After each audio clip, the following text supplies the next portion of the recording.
there is a growing citizens movement demanding an explanation of chemtrails.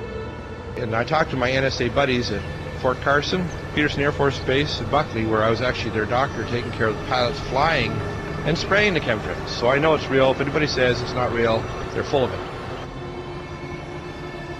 It's not the same as conducting some localized test for some defensive project. This is open air operations. It's not a test. This thing is in place.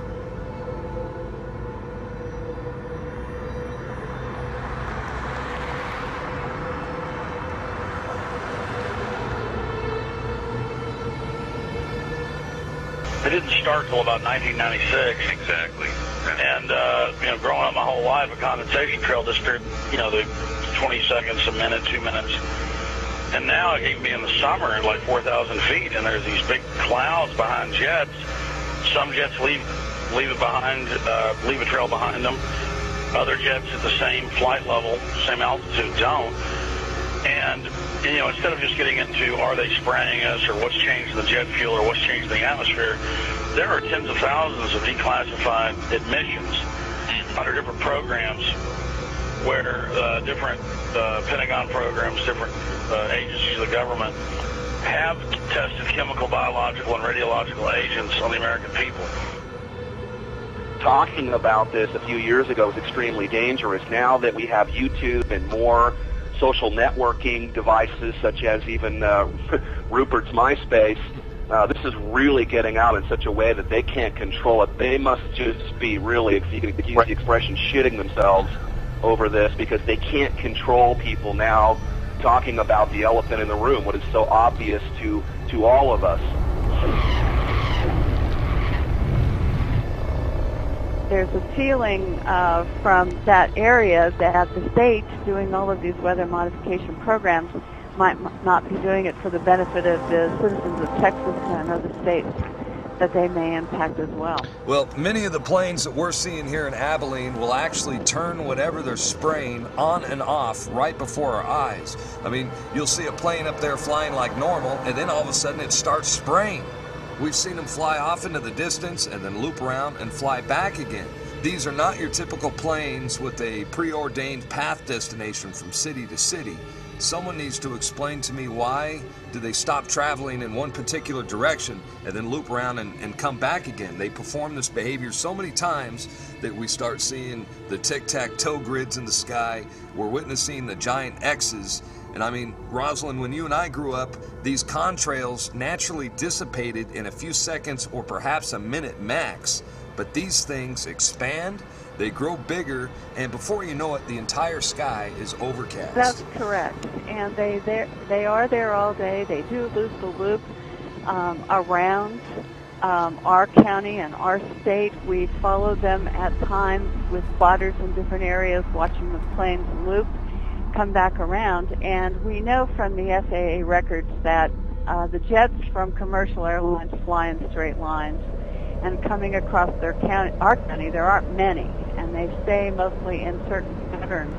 The jets that we see leaving the persistent jet contrails move in directions that normal jets wouldn't fly because it would use too much fuel and put them off schedule.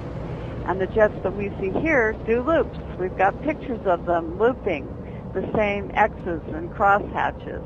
But I believe that some of that, not only are they looking for keeping something in the air almost all the time, but we feel that some of the markings are to mark the start and stop areas for their programs so that they can watch their experiments either from satellite or the ground.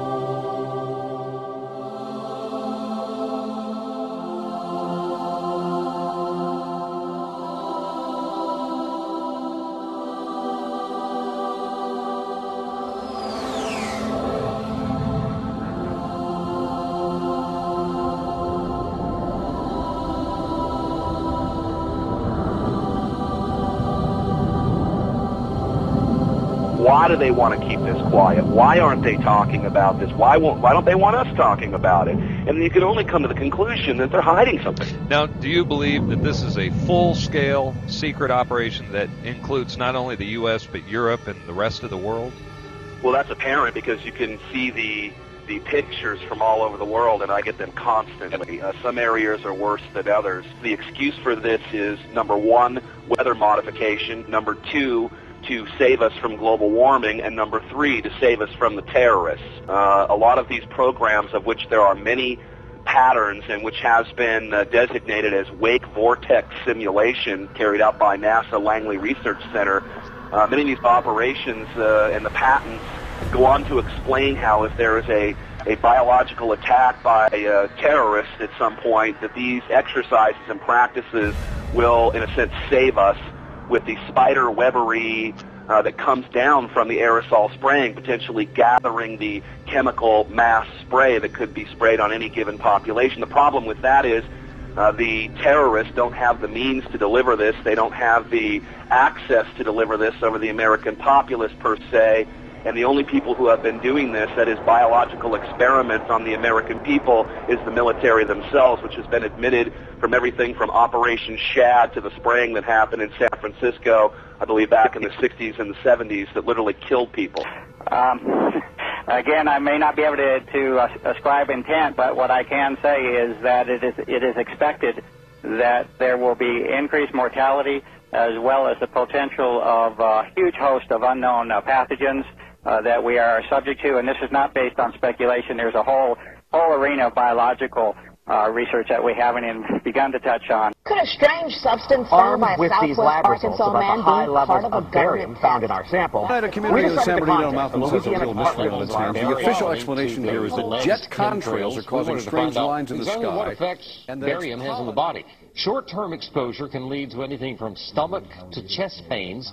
Long-term exposure causes blood pressure problems. Ryan addressed concerns by chemtrail researchers that barium could be meant to wear down a person's immune system. You're talking about dominating our air supply without the human consent in a way that is difficult for many of us certainly to conceive, and certainly many of us refuse to accept it even in the light of sufficient and overwhelming evidence.